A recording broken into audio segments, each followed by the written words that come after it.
ከአብ ጋር ነበረ ዓለምን ሲፈጥር ሁሉ በእርሱ ሆኗል እኔ ነኝ ምስክር።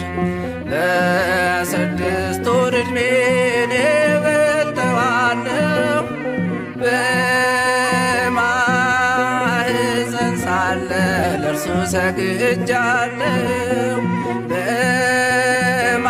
በማህፀን ሳለሁ ለእርሱ ሰግጃለሁ። የጫማውን ጠፍር መፍታት የማልችል ነኝ የጫማውን